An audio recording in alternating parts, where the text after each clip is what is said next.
Une des choses sur lesquelles les architectes de l'urgence sont spécialisés, et quasiment où ils occupent une place unique, c'est arriver à faire des évaluations des dégâts précises sur les bâtiments.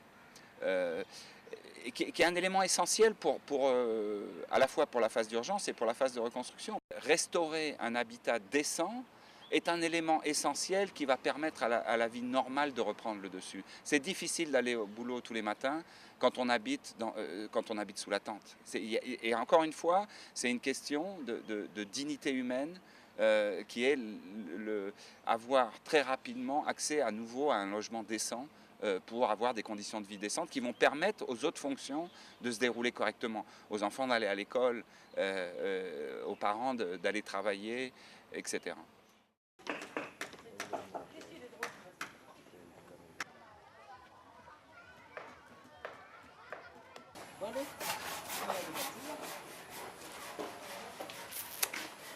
Là, on est dans le bâtiment de réparation, donc on a 6 salles de classe. Donc c'est un bâtiment qui a été partiellement détruit. On a décidé de faire que de la réparation, c'est-à-dire qu'on a gardé quelques pans de murs. Par exemple, si on regarde là, les pans qui sont verts, en fait, ce sont des pans de murs qui existaient déjà. Et en fait, nous, on va renforcer le bâtiment en rajoutant des poutres, des raidisseurs et des poteaux. Et reconstruire des pans de murs entiers. Alors la charpente, ce qu'il y a de particulier, c'est les contreventements qu'on a sur les fermes et entre chaque ferme. On a également aussi les pannes qui lient chaque ferme, ainsi que les connecteurs qui sont très durables. On peut voir les connecteurs là qui fixent la charpente, qui fixent les fermes. Ce qui est particulier à Architectes de l'urgence, c'est les contreventements qu'on peut voir là sur les fermes et entre les fermes. C'est important de rajouter les connecteurs parce que ça va augmenter la résistance de notre charpente. La ferme, c'est l'élément de la charpente qui est transversal au toit. Du coup, les bouts de bois qu'on voit en X là et en N, c'est typique de la construction anticyclonique. Ils ne le font pas quand on voit les charpentes qui sont, par exemple, dans les écoles qui étaient déjà là à la base ou quoi que ce soit. On n'a pas les contreventements comme ça, on n'a pas les bouts de bois en croix ou en N entre les fermes et sur les fermes. Ici, ils ne construisent pas en paracyclonique ni en parasismique parce que techniquement, c'est plus élevé, parce que ça coûte plus cher, parce qu'ils n'ont pas forcément les moyens, parce que par exemple les écoles, c'est le gouvernement qui va payer la construction et ils n'ont pas forcément l'argent à mettre dedans. Pour augmenter notre qualité de béton, notre résistance de béton, nous on utilise le mixeur qui est juste là. Et vibrer le béton, ça va permettre d'enlever tout l'air qui est dans le béton pour pas qu'il soit emprisonné quand ça va durcir. Et ça permet également au béton de bien prendre sa place dans le coffrage. Il faut obligatoirement vibrer à chaque fois qu'on coule le béton. Pour pas avoir de bulles d'air, pour pas avoir de trous dans le béton, pour pas avoir de... C'est ce qui fait en partie la résistance des bâtiments que fait Architectes d'urgence. Ils sont en train d'utiliser les vibrateurs pour vibrer le béton et ça va permettre en fait d'enlever les bulles d'air et ça va permettre au béton de bien être positionné dans le coffrage.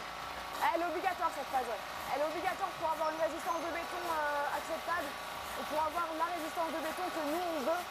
Parce que du coup le vibrage du béton c'est quelque chose qu'on apporte de nouveau sur les chantiers. C'est pas que de la reconstruction, c'est la reconstruction de bâtiments, mais c'est aussi la formation des ouvriers.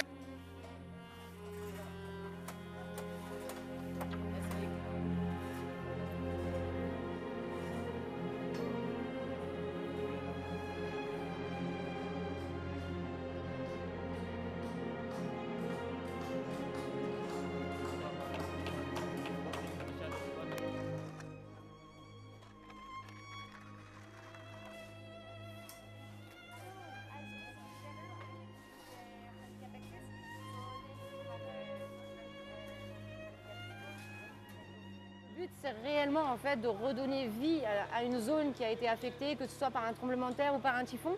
Mais le but, c'est vraiment d'acheter le matériel en local, de prendre les gens en local et de les former. C'est-à-dire que la Fondation Architectes d'urgence a une énorme capacité de formation d'ouvriers qui, au démarrage, arrivent manœuvre et repartent en sachant faire du crépi, en sachant faire de l'enduit, en sachant faire des coffrages. Donc on a toute cette phase aussi de formation qui est très importante pour les architectes de l'urgence.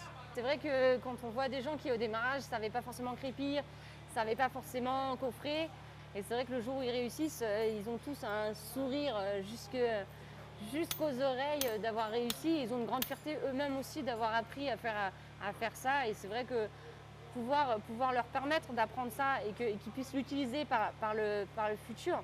Par exemple, si on prend donc les charpentes qui ont été faites sur ces bâtiments-là, c'était des ouvriers qui étaient manœuvres chez nous sur une autre école et que donc France, notre ingénieur local, et moi-même avons formé pour faire des charpentes. Et sur ce chantier-là, ils ont été embauchés en tant que charpentiers. Donc c'est vrai qu'il y a une énorme satisfaction de se dire que ces personnes-là, maintenant, elles ont trouvé un boulot qui leur permettra de pouvoir vivre plus facilement en Haïti, qui n'est pas forcément le pays le plus facile pour trouver un travail. Et c'est vrai que pouvoir apporter ça aux gens, c'est vraiment une grande satisfaction.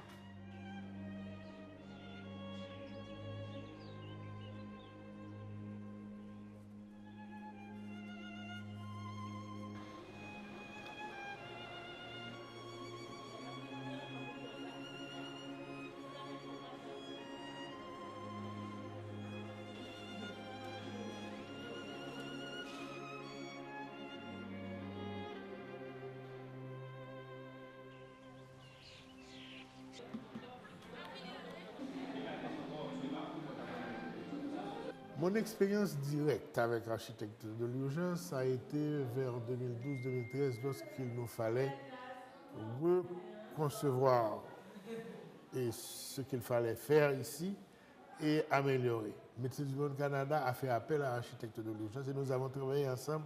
Ils ont produit des épures de ce que devrait être le nouveau centre hospitalier de Fontaine, incluant la maternité et les services connexes. Nous avons maintenant une institution avec près de 28 lits d'hospitalisation et où nous offrons tous les services allant des urgences aux consultations générales, y compris certaines consultations spécialisées telles les consultations gynécologiques. Nous réalisons les accouchements et nous sommes en première ligne ici.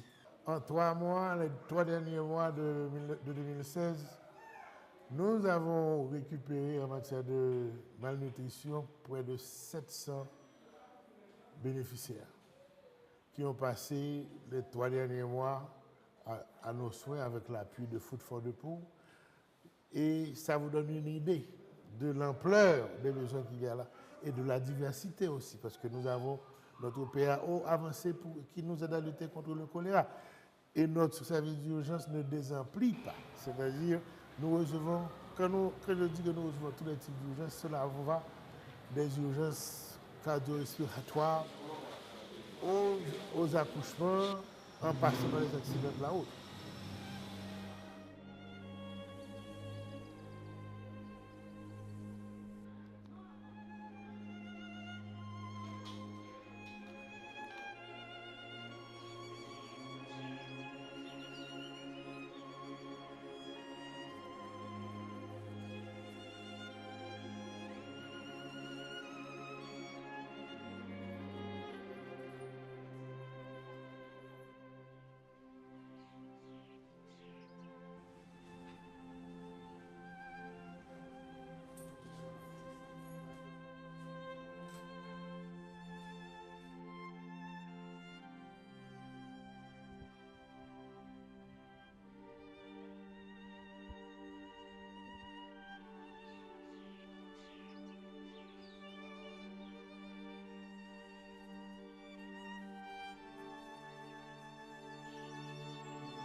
Et le tremblement de terre m'a tellement bouleversée, je suis allée, je me dis quoi faire, je ne savais pas quoi faire. Et puis il y a une amie qui nous a dit, pourquoi tu ne vas pas voir le président? Parce qu'il a de bonnes idées pour Haïti, mais il ne sait pas quoi faire. J'ai dit, ah non, moi je ne vais pas voir le président. Je suis trop timide pour ça, je ne peux pas y aller. Et puis après, à force, je lui dis, bon, pourquoi ne pas y aller? Parce que si je ne vais pas, rien ne va se faire. Puis je suis allée, je prends rendez-vous avec lui. Et puis il m'a reçu et je lui ai expliqué le problème. Il m'a dit, bon, je te donne un billet. Tu rentres sur Haïti, tu prends les photos, tu reviens me voir et on verra ce qu'on peut faire. Et les professeurs qui étaient là, ils étaient tellement découragés. Et j'avais une réunion avec eux, je leur ai dit, avec vous et sans vous, on va construire l'école. Je ne sais pas comment, je ne sais pas quand, mais l'école, on va avoir au moins une bonne salle de classe. Quand le président a vu, il a dit, je vois, je ne sais pas comment je vais faire pour vous aider, mais je vais vous aider. Et je crois quelques jours après, nous sommes convoqués à Radio France et on m'a présenté M. Patrick Colombel de l'architecture d'urgence. Et je crois que c'est par là que l'histoire a vraiment commencé. L'histoire de notre école.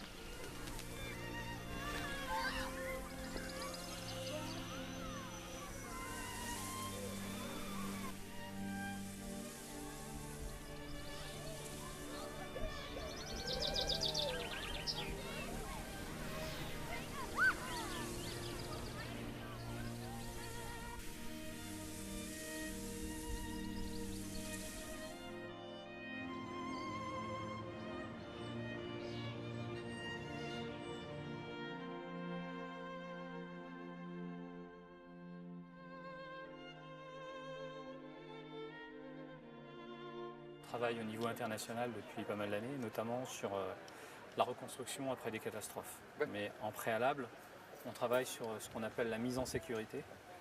Donc on a fait ça dans beaucoup de pays, notamment on a fait ça en Haïti, on a fait ça au Népal encore récemment, il y a 1 an et demi, on a fait ça au Pérou, tous les pays où il y a des catastrophes, du genre des tremblements de terre.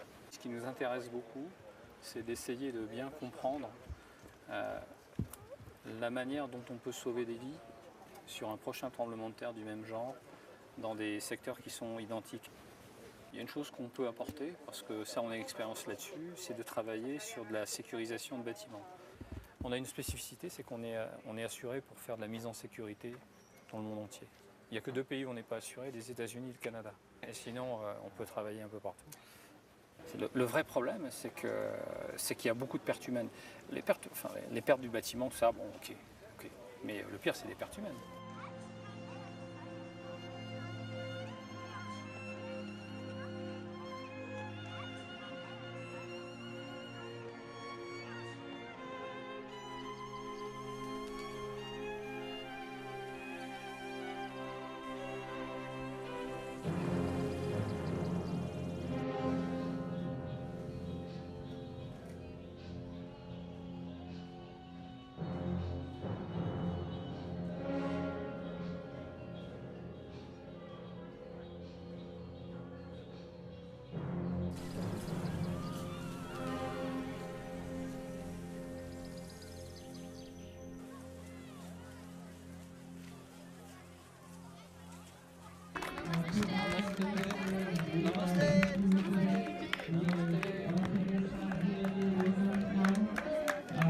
Mama says no play, this is a work day. Up with the bright sun, get all the works done.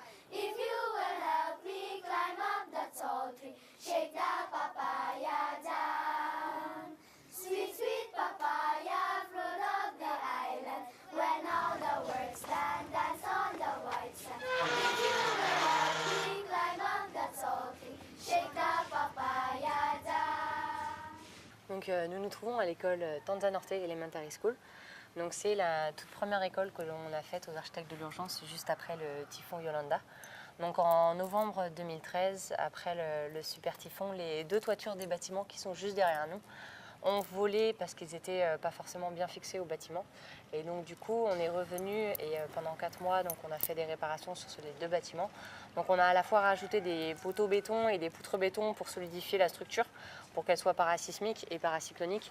Et on a également donc, refait toute la partie charpente et la fixation de la charpente aux poutres béton sur les 2 bâtiments qui sont derrière nous, ce qui permet à ces 2 bâtiments d'être solides et de pouvoir tenir le prochain typhon. Shake them down, climb that tall tree, shake them down, shake them down, shake them down, shake down.